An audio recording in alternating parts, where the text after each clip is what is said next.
When President Trump sent out that is now famous tweet about Nigeria, he referred to Nigeria as that disgraced country.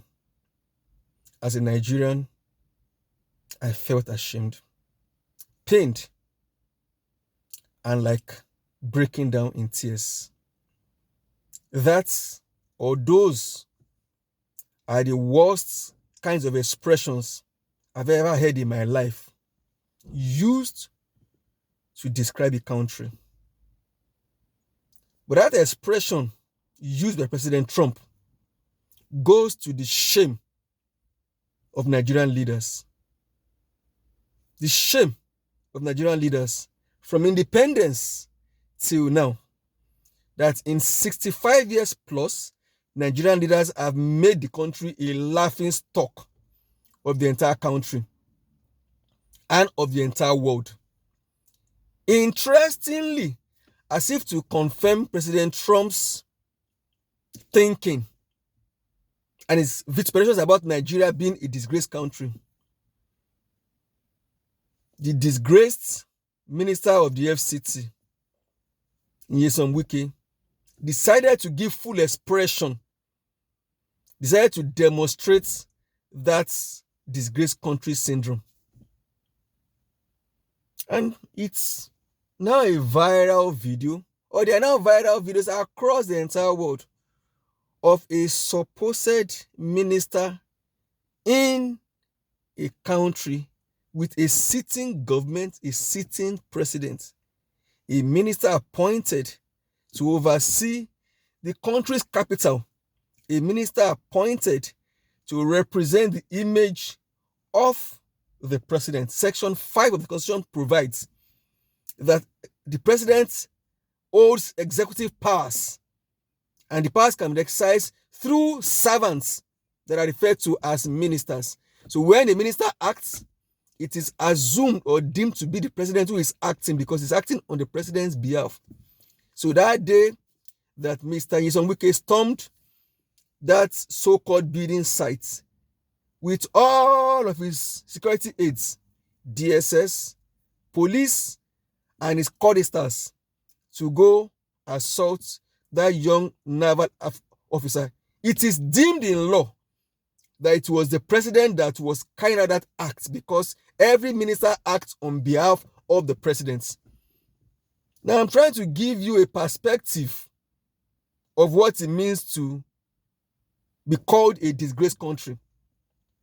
For as many people who have disagreed with President Trump, you can disagree for as much as you like. But the reality before you tells a different story and tells the true story. Whether President Trump is right or wrong, as the days go by, Nigeria will have to either acquit itself or show that it's a disgraced country. And we have the first, takeoff in that acquittal or that demonstration. A supposed minister who is taking an oath of office to respect the Constitution, to be decorous, to never bring disrepute to his country, to his office, or to his master, the president, went full-blown gutter behavior to assault a young naval officer who was doing his job. It is immaterial how the officer got to the land in question. It is wrong for the military to use self-help to pursue their personal interests. But the fact in this case is that at that point in time, in question, the naval officer in question, Lieutenant Yerima, was under authority, under a command, a lawful command, backed up by Nigerian law, the Armed Forces Act. So he was in his rightful place, doing a rightful duty. Meanwhile, the minister was in a wrongful place. He was in all the wrong. The minister is not a law enforcement agent. It is not the minister's duty to storm anywhere to enforce any action. A minister is an administrative head of a ministry or a territory. If the minister has any grounds with any Nigerian, be it a general, be it a market woman, be it a student, you refer the issue to the police. The police is the only authority in the state empowered to go anywhere and effect arrests. But yesterday, or the day the event happened, Nyesom Wike became the Nigerian police force. It became a law enforcement agency that could go to a building site and choose to enforce the law in the site. Why? Because he's been doing it all of this while. He enforced the law in Rivers State, got a sitting governor who the people voted for. He got him suspended from office.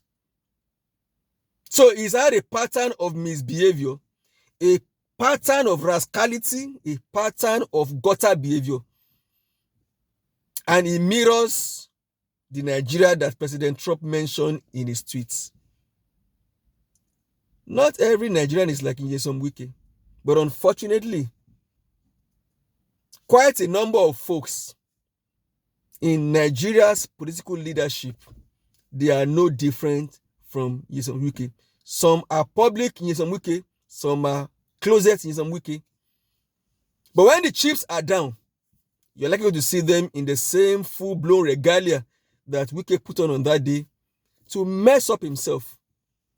But I give so much kudos to that brilliant young naval officer who not only demonstrated that Nigeria has a future, he showed that the average Nigerian youth can actually stand up for their own, for their rights.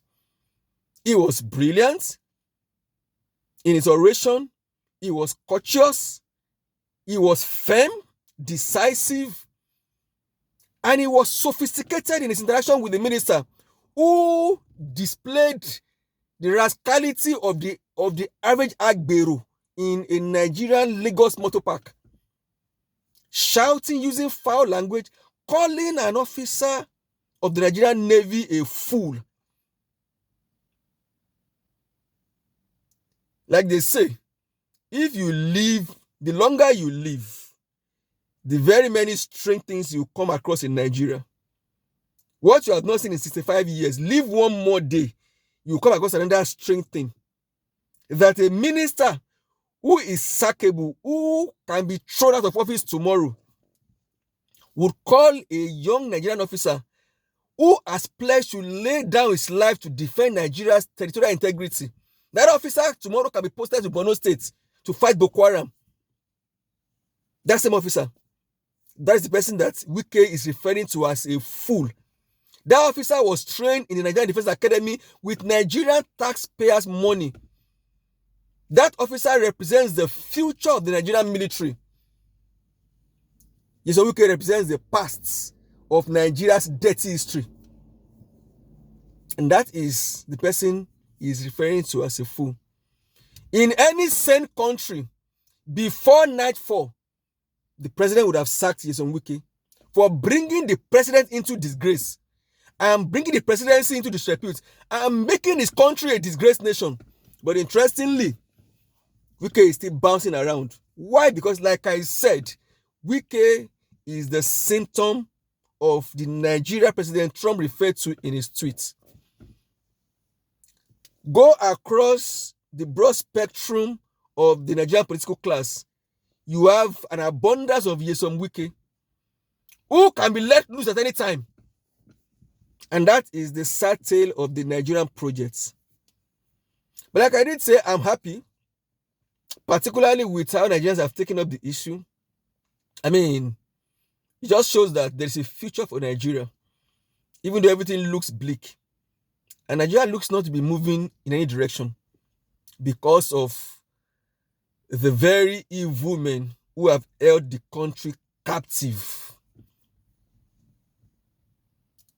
So, but the joke is on Nyesom Wike, even though people like Nyesom Wike, they do not have any shame. This man, his wife is a judge.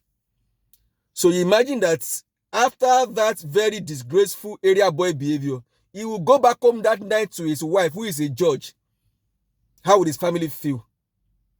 How would his children feel?